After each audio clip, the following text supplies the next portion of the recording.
নমস্কার বন্ধুরা, আমি সাগরিকা। আমার চ্যানেলে সবাইকে স্বাগত। এই দিনকে আমরা গেছিলাম বাবানের জন্মদিন সেলিব্রেশন করতে। আমাদের লোকালে একটা ক্যাফে আছে, ক্যাফেটার নাম ক্যাফে একান্তে। খুব মনোরম জায়গা, সুন্দর জায়গা। দেখুন আমার হাজবেন্ড মোমো খাচ্ছে।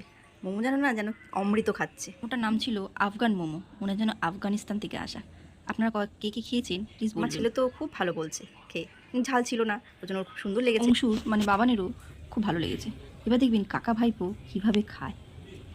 ওরাই একমাত্র পয়সা উসুল করে খাচ্ছে, একটুকুও ছাড়বে না।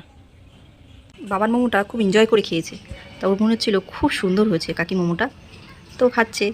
আর ওর কাকাও সঙ্গে রয়েছে। ও কাকা আমাকে বলছে ঝোলটা একটু চেটে দেখো, হেভি সুন্দর। যার এমন করে কেউ চাটে নাকি ঝোল? বলছে হ্যাঁ হ্যাঁ সবাই খায়। এবার আমার ছেলে বলছে আমাকে একটু দাও। তোর বাবা ওকে একটু খাইয়ে দিল। জিনিসটা মিষ্টি মিষ্টি, ওর জন্য ও আপত্তি করেনি খেতে। এবার অংশও খাচ্ছে, আর ও কাকা বলছে নিয়ে প্লেট ধরে চাল, দেখো দেখো চিরি প্লেট ধরে ওকে চাটাচ্ছে। এমন করে কেউ খায় বলুন তো? বাবা, ওর কাকাও চেটে খেলো, দেখালো কীভাবে খেতে হয়। ও কাটছে, কথা বলাতে ওর কাকা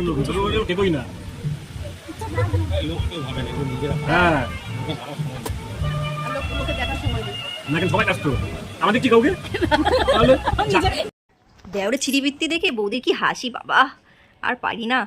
দেখো এখনো চাটাবে, আঙুল চাটাবে। ওরে ভগবান, কি যে ভালো লেগেছে জিনিসটা বলার মতো না। পুরে ফেলে দিচ্ছে, দেখেছো কি পরিস্থিতি।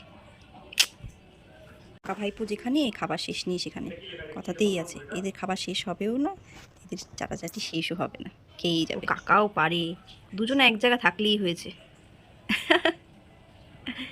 জিনিসটাকে যে ওরা চাটছে, এটাকে কি বলছে ওর কাকা শুনে। ওদের চাটাচাটি এখনো শেষ হবে না, তবে ভিডিওটা আমি এখানেই শেষ করছি।